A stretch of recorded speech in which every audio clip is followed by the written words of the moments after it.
Omukulembeze w'eggwanga His Excellency Yoweri Kaguta Museveni yatuukiriza ekisuubizo kye eri ttiimu ya Kitara FC okuva e Hoima n'abagonnomolako ekirabo n'akasiimo ka bbaasi empya amakula olw'ebyo batuuseeko. Nga kayita ssabbiiti bbiri bukyanga ttiimu eno ekola ebyafaayo okwegatta ku Uganda Premier League, omukulembeze yabawadde ekirabo kya bbaasi empya eya Tata etuuza abantu 40 ng'eri ku namapuleeti UBH 526 T era nga yabakwasibwa ku mukolo ogwabadde ku Kontikwi Hotel e Hoima.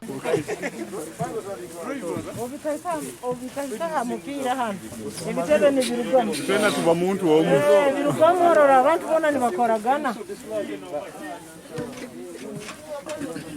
Mu mulama gw'okuzza ebyensimbi mu kiraabu eno n'okuddukanya oluvannyuma lw'ekirwadde kya COVID-19, Joshua Atugonza, omukungu atwala emirimu mu kiraabu eno, yategeeza nga bwekyetaagisa basponsa ab'enjawulo okubadduukirira n'okulanga ku bbaasi yaabwe mu kunyweza ebyekitunzi n'okuddukanya kiraabu eno evuganye ku bikopo eby'enjawulo. Baana basambibwa okulola balina omutima gwakabaleedo konko ddayi ekyokulola tukasobola genda twagaluka tuli basinguzi. So nitusaba tusiima bwongerwa ina challenge hati ekisaayi because sazintula paperwork ya licensing but ekimuha nsonga ekikyatulemeseze kutwala license y'okusamba mu league sporting tukagendayo but kandi ati requirements ezindi kitulina kisaayi kiri amutindo ku costing emupiira gwa UPL. Omukulu Anas Kiza akikiridde omukulembeze w'eggwanga yasabye abantu b'e Bunyoro okusigala nga bawagira gavumenti ne pulezidenti okutwalizaamu okwongera okubasakira era nga n'akalulu akengedde bamulabiranga ddala. Pulezidenti Museveni bw'alaganiza ahikiriza kandi kwena muteera mu ngalo mutaba okuba atuheereze baasi kandi njakusaba twongere kumusiima twamusiima tuta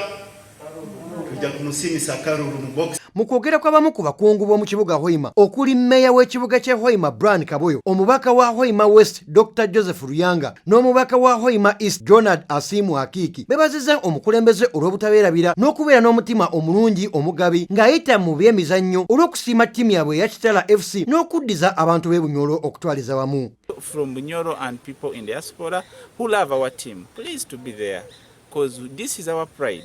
Without this, there is nothing which we are going to enjoy ourselves. Some of us will love soccer, and with soccer, things are better. Stress goes.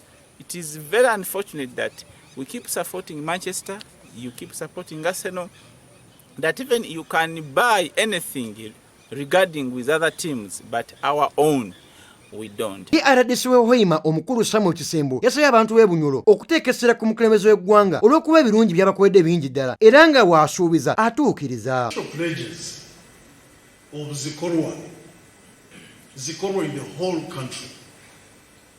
Kandi parliament niyehereze wekitisa president esimbi ez'okufulfillinga presidential pledge. Kinajjuka Kitara FC okuva e Hoima yatandika mu mwaka gwa 2010 era nga mu mpaka za Big League yakubye Kiboga ya ngole emu ku bwereere mu zaakamalizo okwegatta ku Uganda Premier League eyengedde okuggyibwako akawuwo mu mwezi ogwa Desemba. Saikasin Sekalala, STV Select ebyemizannyo.